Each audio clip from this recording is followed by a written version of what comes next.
नमस्कार, आपली न्यूजमध्ये तुमचं सर्वांचं स्वागत आहे।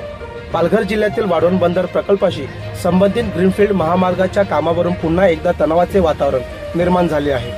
महामार्गासाठी मोठ्या प्रमाणात भराव टाकण्याचे काम पोलिसांच्या कडोकड बंदोबस्तात सुरू होणार असल्याची माहिती ग्रामस्थांना मिळताच स्थानिक नागरिकांनी घटनास्थळी धाव घेत कामाला तीव्र विरोध दर्शवला।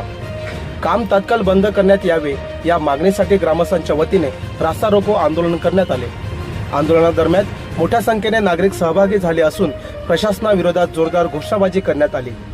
दरम्यान परिस्थिती नियंत्रणात ठेवण्यासाठी पोलिसांनी हस्तक्षेप करत काही आंदोलकांना ताब्यात घेतले। या कारवाईनंतर परिसरात काही काळ तणावपूर्ण वातावरण निर्माण झाले होते।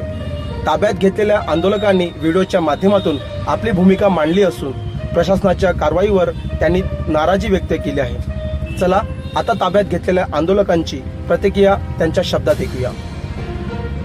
आज आम्ही वाढवण बंदर येथे होणाऱ्या भरावाच्या विरोधात रस्ता रोको आंदोलन वाढवणमध्येच केलेला होता आणि तो रस्ता रोको आंदोलन करत असताना आंदोलनकर्त्यांना जोर जबरदस्तीने उचलून त्यांच्यावर अन्याय अत्याचार करून महिलांचे कपडे फाटेपर्यंत पुरुषांचे कपडे फाटेपर्यंत अत्याचार या पोलिसांनी केलेला आहे आणि सर्वांना उचलून आज पोलिसांच्या व्हॅनमध्ये घालून आम्हाला पोलीस स्टेशनला घेऊन जात आहेत।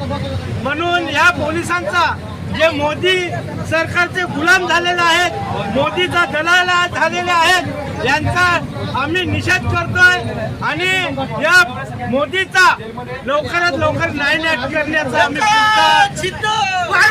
करत आहेत। आणि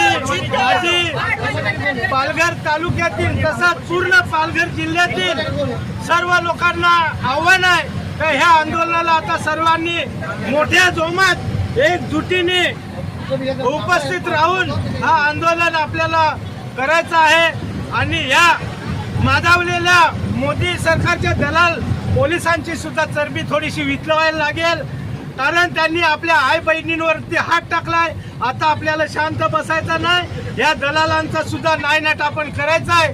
आणि मी त्यांना पोलिसांना जाहीरपणे श्राप देतो की आदिवासी आणि तिथल्या भूमिपुत्रांवर आज जो तुम्ही वाढवणमध्ये अन्याय अत्याचार केलाय ह्याच्यामुळे तुम्ही आणि तुमचा कुटुंब कधी सुखी राहणार नाही, असा नायनाट होऊन तुमचा होईल। तर ही होती वाढवण बंदराच्या ग्रीनफील्ड महामार्गाच्या कामावरून उफाळलेल्या आंदोलकांची संपूर्ण माहिती। दरम्यान ताब्यात घेतलेल्या आंदोलकांची पुढील कायदेशीर प्रक्रिया काय होणार, तसेच प्रशासन आणि ग्रामस्थ यांच्यात या प्रश्नावर तोडगा निघणार का, याकडे आता सर्वांचे लक्ष लागले आहे।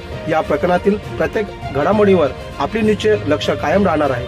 अशाच विश्वासार्ह आणि ताज्या बातम्यांसाठी आमच्या चॅनलला सबस्क्राईब करा, व्हिडिओला लाईक